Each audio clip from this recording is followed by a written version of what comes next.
Welcome back, I'm Felix, and I am watching Lost in the Pond, and he's gone over 7 American inventions that changed Britain forever.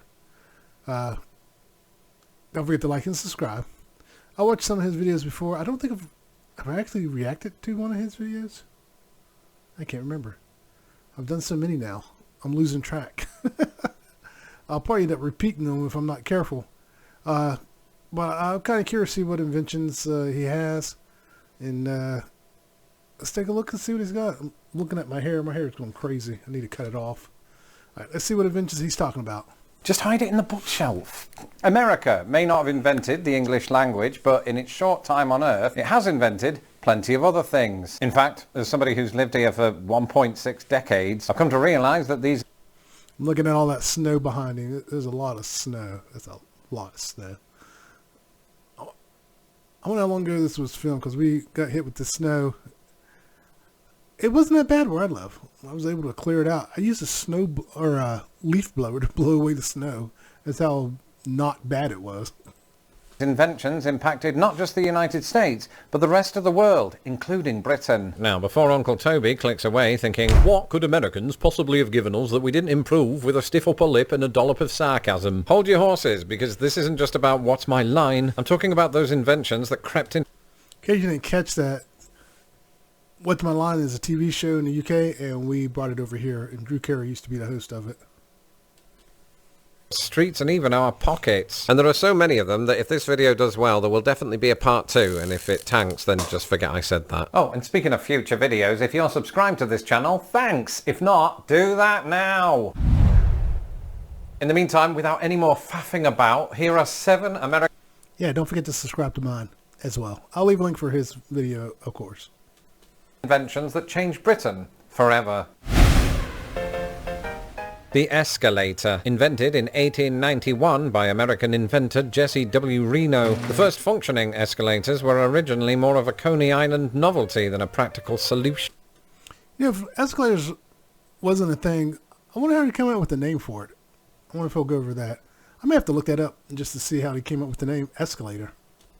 Picture this, 19th century thrill seekers stepping onto these mechanical wonders, treating them like the fairground attractions they were. It was less mind the gap and more hold on to your hat. Meanwhile, across the pond, we Brits were quite happy with stairs. Climbing was practically a sport. But by the early 20th century, escalators started to sneak into places like Harrods and the London Underground. And just like that, the British reluctance to embrace modernity crumbled, though not without drama. Legend has it that the first riders were so unnerved by the experience, they were given brandy to calm themselves down. Today, escalators are found... They had to get drunk. You had to get drunk to ride the escalator. That's pretty good.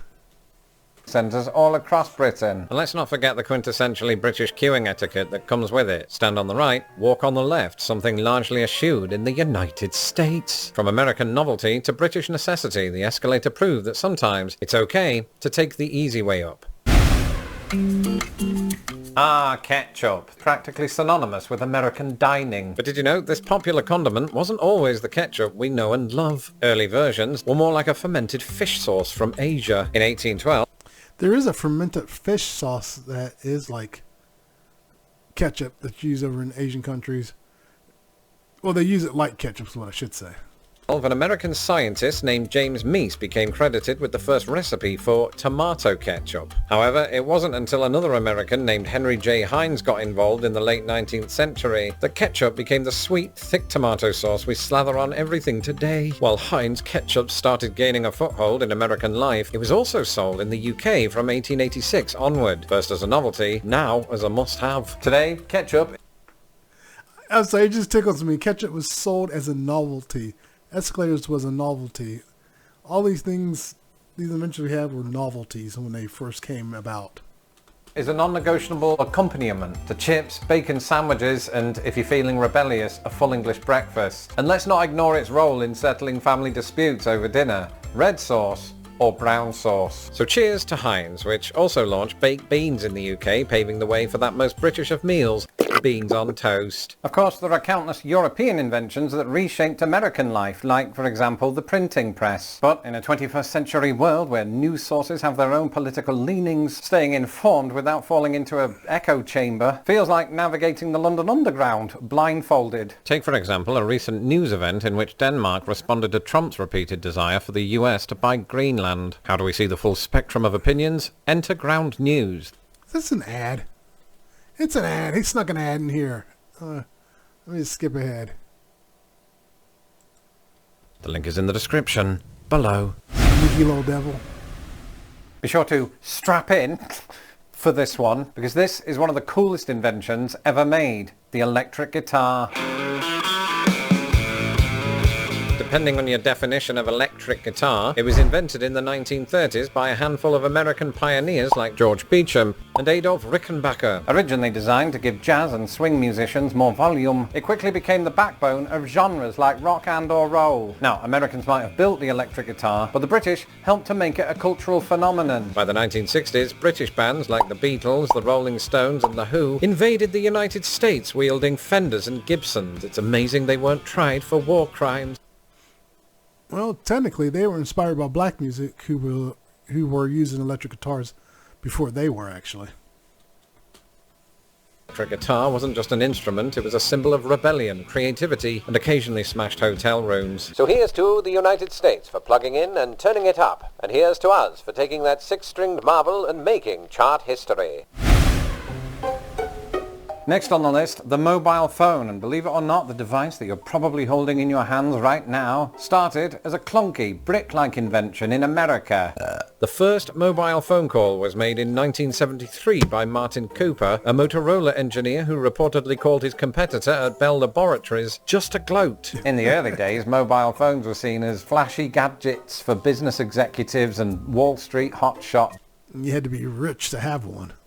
But as the technology improved, their popularity skyrocketed, and by the 1990s, mobile phones were becoming a bigger thing across the Atlantic. At first, we Brits were sceptical. After all, who needed a phone that you could carry when a red phone box worked just fine? But once prices dropped and networks improved, we were hooked, as were the red phone boxes. Fast forward to today, and mobile phones are as essential in Britain as tea and biscuits. From texting mates about the football to snapping pictures of your Sunday roast for Instagram, they've become an integral part of British life, not to mention the world. Sadly, we've not quite forgiven America for inventing autocorrect, but then neither has America. Either way, cheers to the mobile phone. Yeah, at one point when cell phones and cellular service were coming out, they actually were trying to make kiosks that you could do all that stuff at.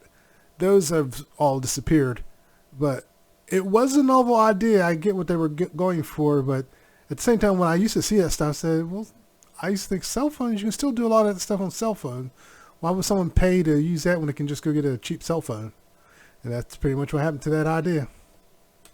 An American invention that connects us all, one missed call at a time.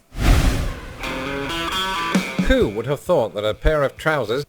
Just real quick, I don't know if he'll touch on it, but I remember, just show how old I am, back in the 80s and 90s, it was, I don't know if it really was illegal to have blue jeans in Russia, but it was rare to have blue jeans in Russia. You could make a lot of money. They had like a black market of blue jeans over there. designed for American miners would become a British wardrobe staple. Enter blue jeans, invented in 1873 by immigrants Jacob Davis and Levi Strauss. Originally made for rugged labourers. Oh, Levi. I always thought that was like two companies that became one, like they were two different brands and they became one. I didn't know that was his full name. Learn something new.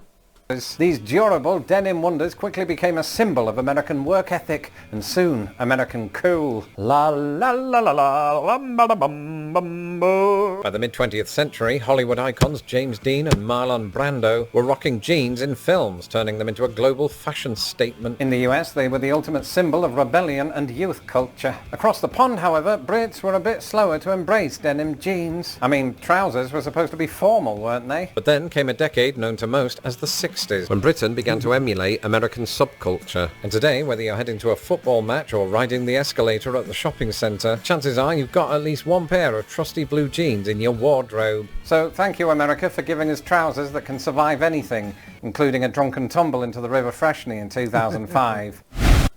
For the longest time, I didn't have any jeans. Like from the time I graduated high school to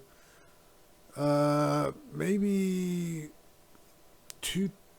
early 2000s. In case you wonder, there was like a 10-year gap for some. There was no rhyme or reason. It's just my job. I couldn't wear jeans. I was in corporate America, so I didn't have any jeans. I just didn't. If I needed to work on something, I just threw on my oldest pair of like khakis or something and went and worked on my car. So, but now I have jeans. I got like 3 pairs of jeans. Oh, did I break it? I broke it. What'd I do? There we go. The microwave oven, the magical box that warms up your hot pocket, was an accidental invention. Percy Spencer, an American Raytheon engineer and a man who apparently thought nothing of carrying chocolate bars in his pocket, discovered the power of microwaves in 1945. While working on radar technology, Spencer noticed that microwaves caused said chocolate bar to melt, and instead of wondering if he had an overheating problem, he accidentally invented the microwave. We've all done it. By the 1970s, microwaves started to take off in US households, heralding in a new era of convenience. Americans were now free to create new delicacies like rubbery hot dogs, lava-like TV dinners, and of course, popcorn that's either perfect or charcoal. There really is no in between. The device... Hearing all these dates of the inventions, thinking that some of these were in the 70s, possibly 60s, and now they're everywhere, and they're cheap and inexpensive. among families who no longer had time for the oven or basic movement. Meanwhile, across the pond, the British were initially sceptical. After all, why replace a cooker with a contraption that looked like it was borrowed from Star Trek? But slowly we came around, realizing that the microwave wasn't just for reheating last night's takeaway, but other stuff like, you know, Heinz baked beans. Today, you'll find it in kitchens across the motherland, saving countless hours that would have otherwise been spent making a full-on spag bol. Not that we've cut back on those either.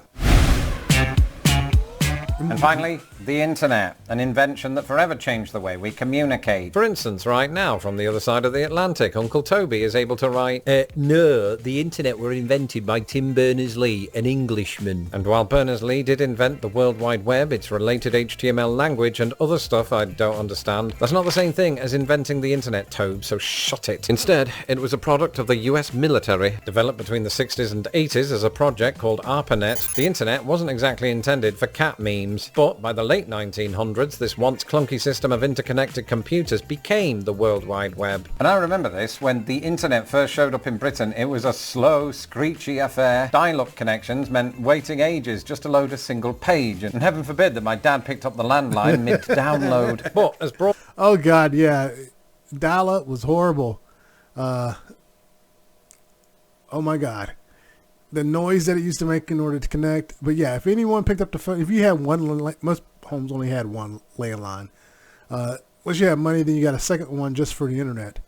But yeah, if you picked up the phone, that was it. It cut your connection. And if you would download something, forget it. Just forget it. You have to start all over. And that do means there was no pause in it and come back later. You had to start over. And God forbid if it was an hour, 2 hour download. There'd be times I would go to bed downloading something and in the morning it'd still be downloading. So that's how slow it could be.